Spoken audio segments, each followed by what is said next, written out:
Guys, आज बात करेंगे कि जब हम लोग सेटलमेंट करने जाते हैं तो अक्सर देखते होंगे कि बैंक हमें बहुत ही लुभावने ऑफ़र देती है।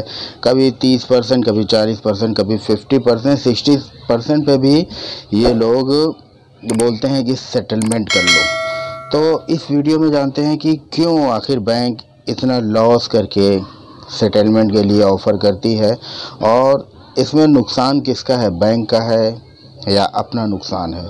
तो चलिए करते हैं वीडियो को शुरू। और इसमें बहुत सारी टिप्स मैं बताने वाला हूँ कि सेटलमेंट कैसे करना चाहिए या नहीं करना चाहिए और कितने पे करना चाहिए। तो वीडियो को करते हैं शुरू और देखते हैं कि सेटलमेंट में क्या क्या बातें ध्यान में रखनी चाहिए।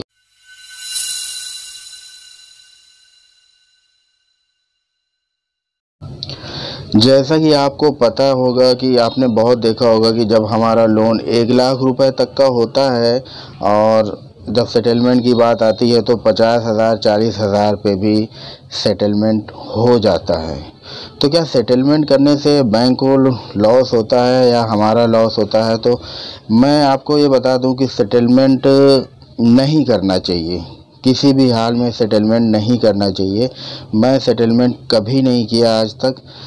अगर होता ऐसा है कि अगर आपके पास, मान के चलिए आपने 1 लाख रुपए का लोन लिया और अभी आप उसे ईएमआई नहीं पेमेंट कर पा रहे हैं, तो या तो आप उन लोगों से बात करके, बैंक से या एनबीएफसी से बात करके कि जो भी चार्जेस उन्होंने लगाया है चार्जेस वो कम करें और आप उसका कुछ वो डिस्काउंट दें और आप उसका फुल पेमेंट करके एनओसी लेटर ले लें।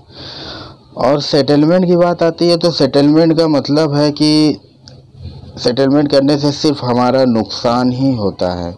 तो पहली बात मैं आपको ये बता दूं कि अगर हमारा अनसिक्योर्ड लोन है, जैसे क्रेडिट कार्ड हो गया, पर्सनल लोन हो गया, तो ये अगर आपके पास लोन है और आप इसका पेमेंट नहीं करते हो तो आपको कभी भी कोई भी केस आपके ऊपर नहीं बनता है।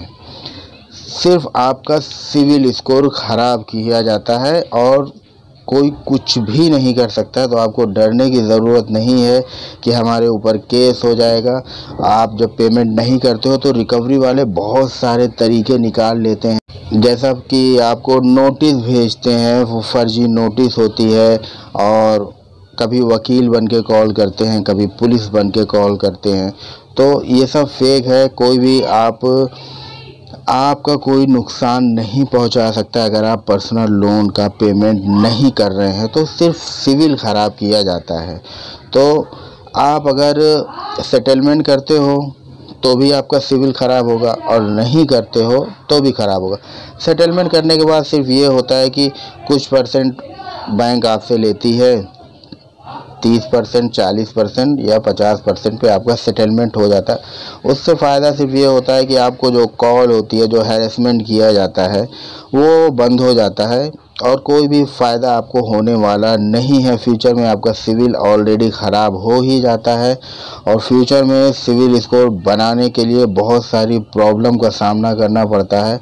तो मेरे हिसाब से आप सेटलमेंट बिल्कुल भी ना, कि पेमेंट मिस हुआ है, 3 से 4 महीने 5 महीने हो गए हैं और आपको अभी भी कॉल आ रही है। कॉल तो हमेशा आती रहती है, ईमेल आते हैं, आपको नोटिस भेजी जाती है कि आप किसी हर तरीके से डराया जाता है कि आप पेमेंट कर दें।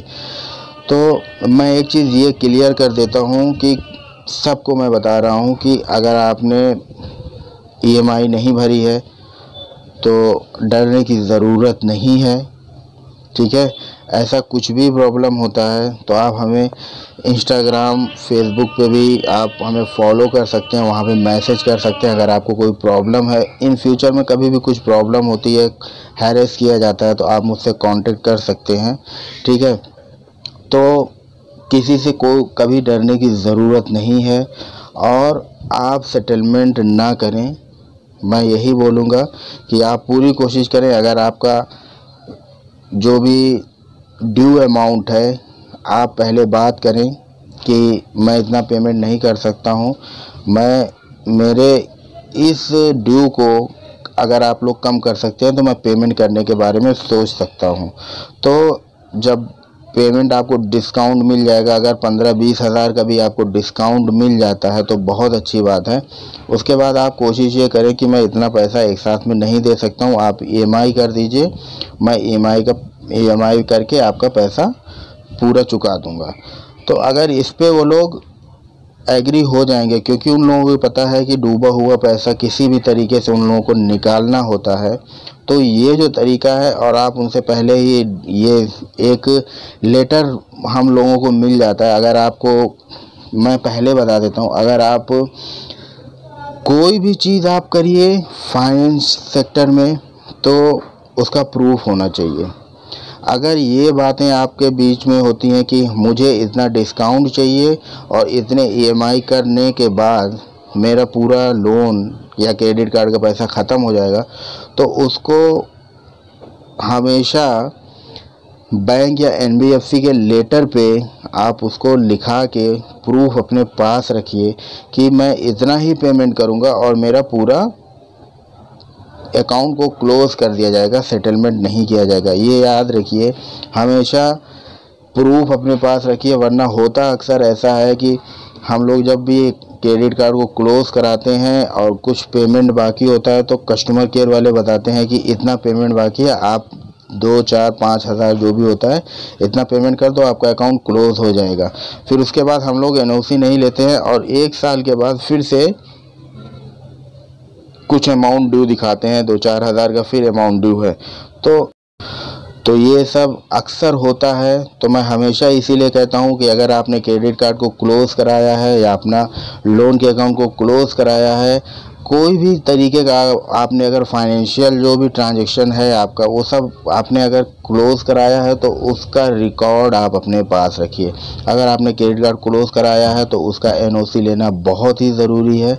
और अगर लोन की बात, सेटलमेंट की आप बात कर रहे हो कि डिस्काउंट करके हमें इतना दिया जाएगा, तो उसको भी ये लेटर पे आप उनसे मांगिए, वो लेटर पे लिख के देंगे कि आपको इतना पेमेंट करना है और आपका अकाउंट क्लोज़ कर दिया जाएगा। तो मैं अभी भी आपको यही कहूँगा कि सेटलमेंट ना करके पूरी कोशिश करिए कि जो हमारा टोटल अमाउंट ड्यू है उस पर कुछ डिस्काउंट मिल जाए और उसको EMI में कन्वर्ट करा के आप अपने अकाउंट को पूरी तरीके से क्लोज़ कराएं। तो ये सब बातें अपने ध्यान में रखा करिए कि, और डरने की ज़रूरत नहीं है कि कोई हैरेस कर रहा है तो हम परेशान हो जाए या कुछ गलत कदम उठाएं। मैं हज़ार बार हर वीडियो में यही बोलता हूं कि डरने की ज़रूरत नहीं है। और वैसे भी किसी को कुछ भी प्रॉब्लम होती है तो आप मुझे मैसेज कर सकते हैं। बस यही कहूँगा कि सेटलमेंट ना करके अपने अकाउंट को क्लोज़ कराने की पूरी कोशिश किया करें, वरना सेटलमेंट करना बेकार है, वो पैसा वेस्ट जाता है, किसी मतलब का नहीं होता है। जो हम लोग सेटलमेंट कराते हैं वो पैसा वेस्ट जाता है। सेटलमेंट करने से सिर्फ और सिर्फ हम ही लोगों का नुकसान होता है। बैंक का क्या है, बैंक तो जानती ही है कि पैसा डूबा है, वो तो जो चाहे कि 30-40% उसको अगर मिलता है तो वो ले लेगी, पर आपका ही नुकसान है। तो कोशिश यही करिए कि उन लोगों से बात करिए कि मुझे डिस्काउंट चाहिए, जो इतने चार्जेस लगे हैं वो चार्जेस ख़त्म करिए और फिर मैं उसका पेमेंट करता हूँ। फिर उसके बाद कोशिश करिए कि वो भी जो अमाउंट बचता है उसे आप EMI में कन्वर्ट करा लें। तो मैं अभी फिर से लास्ट में कहता हूँ कि सेटलमेंट से बच के रहिए। सेटलमेंट करना सिर्फ अपना नुकसान है, या तो सेटलमेंट ही मत करें। तो अभी के लिए सिर्फ इतना ही, फिर मिलेंगे नेक्स्ट वीडियो में किसी और टॉपिक को लेकर। अगर आप हमारे चैनल पर नए हैं तो चैनल को लाइक करें, सब्सक्राइब करें और बेल आइकन को प्रेस करें, जिससे हमारी लेटेस्ट वीडियो आपके पास सबसे पहले पहुंचे।